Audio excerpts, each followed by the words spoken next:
White Sulfur Alchemy of Stephen's School. Do not try this at home. Thank you for watching. Subscribe for updates. So what I've got going on here, I've got my secret oven here, and I've got another experiment over here. And over here we see the iron pyrite in the jar, and in the words of Michael Sandovogius, through a gentle opening of its pores, the seed is emitted. So here we see a white material. Now this is iron pyrite in here, so sulfur and iron unite to form iron pyrite. So some people theorize about this white element in here is that perhaps it's sulfur. Some people have suggested their belief that their opinion is that it's sulfur joined to iron. So it's not ordinary sulfur, perhaps, but not the yellow sulfur, but perhaps a white sulfur that is a mixture of sulfur and iron, like a new element or something, or an element different than normal yellow sulfur. So in here, I've got liquid poured off from another jar just like this one. That is the juice, the liquid, and the white stuff in here evaporating, coagulation, bringing it down to dryness for further experimentation with that white sulfur, as some people call it. So could it be the salt of iron infused with sulfur? Could it be an incombustible sulfur, or a sulfur incombustible? So what I'm going to do, I want to put some in here. Because, and I should have a funnel for this, I don't. Hopefully I won't spill it. I've been meaning to get a funnel for my alchemy.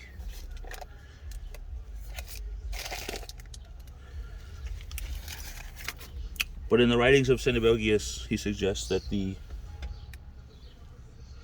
virgin's milk that is expressed from the better part of the stone is then carefully preserved in an oval-shaped distilling vessel made of glass, and is day by day wondrously changed by the quickening fire.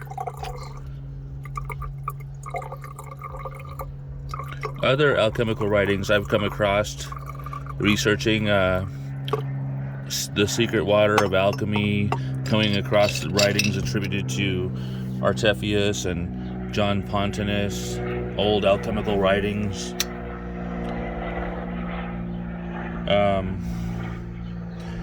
They suggest that the whole matter is dissolved,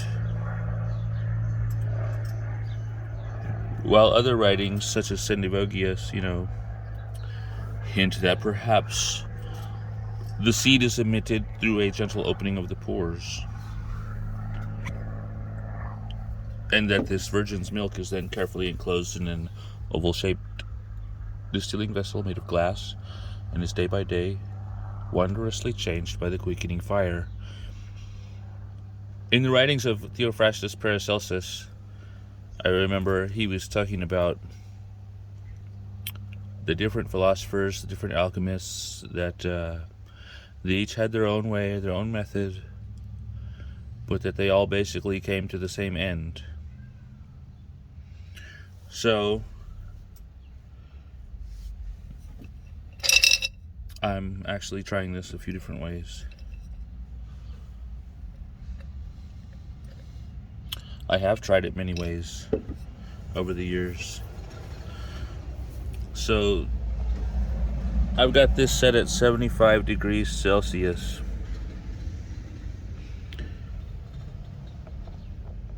And the temperature's climbing. I'm not using a magnetic stir bar. No magnetic stir.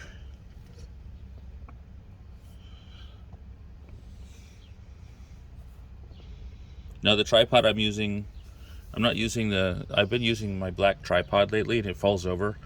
So this is a silver tripod I've got. I've had them both for many years, so quite a long time.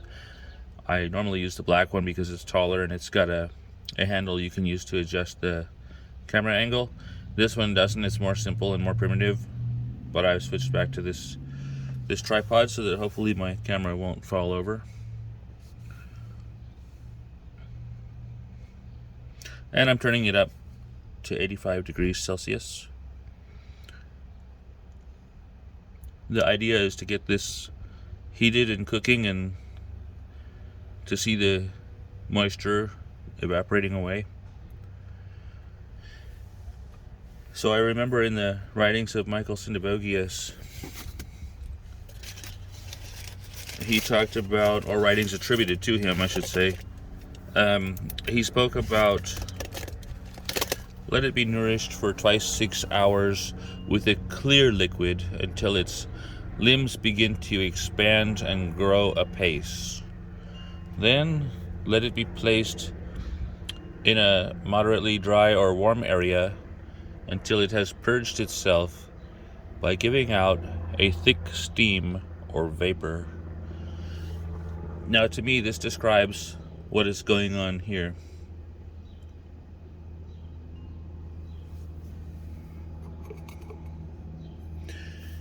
It is white, giving kind of the impression of milk, I guess.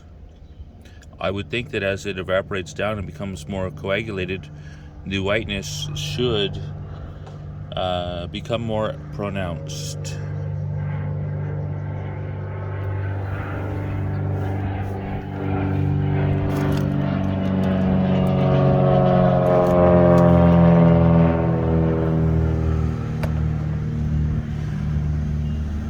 Still got a little juice in there. So this, what I'm doing here, this could be called an imbibition. So in the old alchemical writings, when they speak of imbibitions, what I'm doing here fits that terminology, in my opinion. Also, in my oven of secrets over here, my secret oven, this actually, in my opinion, fits the terminology of distillation. I believe it is a distillation and therefore fits under the alchemical term distillation. And this secret oven I've built is quite effective, as we can see. Now I have put a little umbrella over my work area here, and it is casting a bit of shade on my secret oven. So I'm thinking that I may just move my secret oven further down into the sunlight.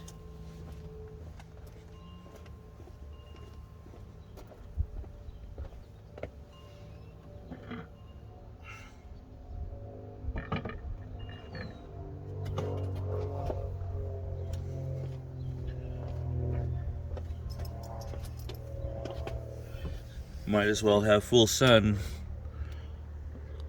on that solar alchemy oven of mine.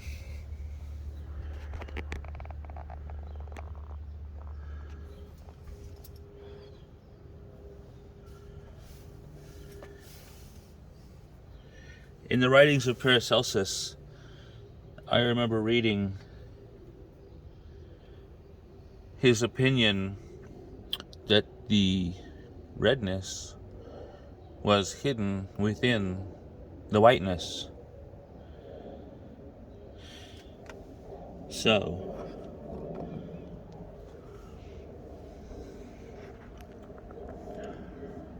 supposedly, if I repeat the process in which this was made, its blackness or impurity will be removed. So I'm going to coagulate this down to dryness is my intention. And then I say the way to proceed would be, in my opinion, do not try this at home, would be to repeat the imbibitions from here to there. But that once these imbibitions are complete, another set of imbibitions may be in order, which would be to repeat the entire process with the dissolved matter. Now we're working with undissolved matter, dissolving it, dissolve and coagulate, the old motto of alchemy. But I think that after it's all dissolved, I may do another set of, I might repeat the experiment with the dissolved matter. Basically, the dissolved matter in here, dissolving and extracting and coagulating over here, a repeat of it. And that should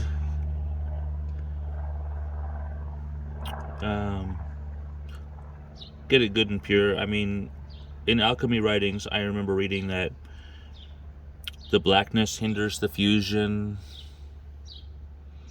stuff like that. The idea is not to have that in there. And so by dissolution, I would think it should all turn white. And then supposedly by the application of heat, the white turns red.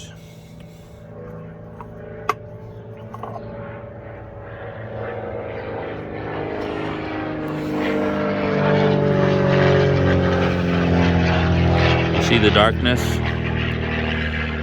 I see the whiteness. I see its black impurity.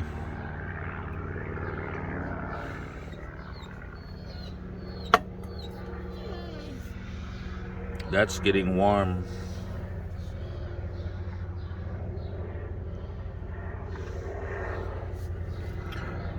Some of the main basic colors of alchemy,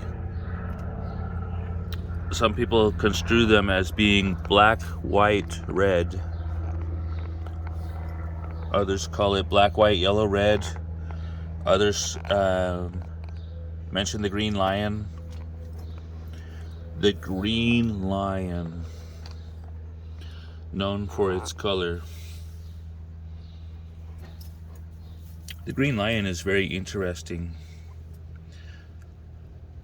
I've seen what I consider to be the green lion in my works,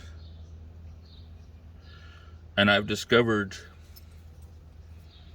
particular operations for causing the which affect the causation of the green lion to appear in the glass. And now I understand, by changing the steps, by changing the process slightly, it seems that the green lion phase is bypassed altogether.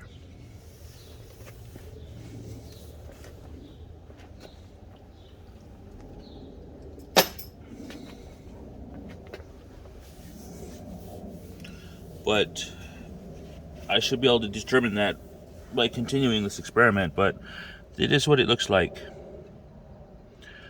That is what it looks like. In other words, it looks like I may have found a way to shorten the process, to shorten the work, to speed the process, which in the writings of the old alchemists, this was a common belief, that there were alchemists who discovered shortcuts, eliminating steps, making modifications, speeding the work.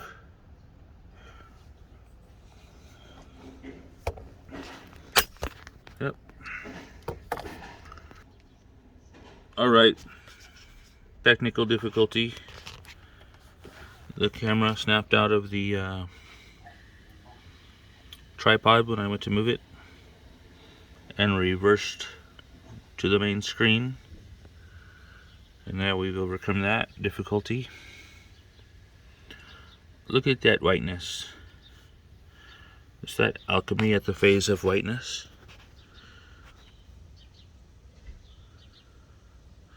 Is that the virgin's milk that is expressed from the better part of the stone?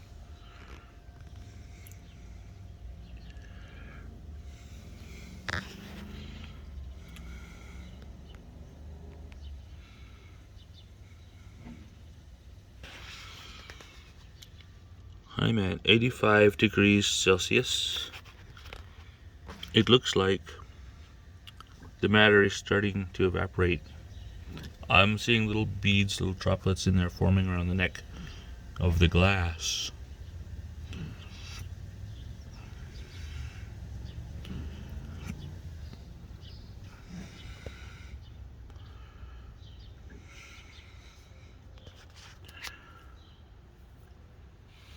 I cannot visually see any steam or vapor arising. I think I'll try turning up the heat. 90, 95, 100 degrees. Let's climb to 100 degrees.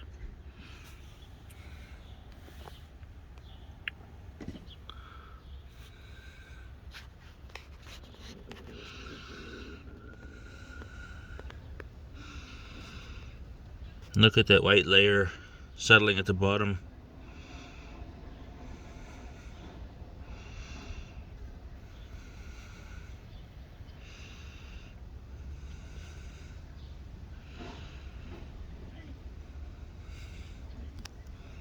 Of the glass.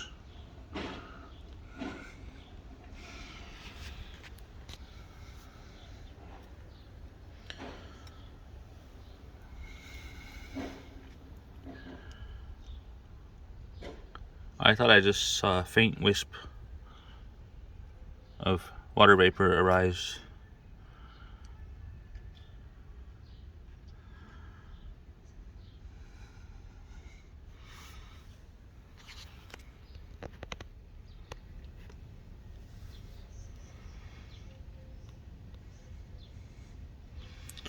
This is Alchemy of Stephen's School. Do not try this at home. Subscribe for updates. Thank you for watching and have a nice day.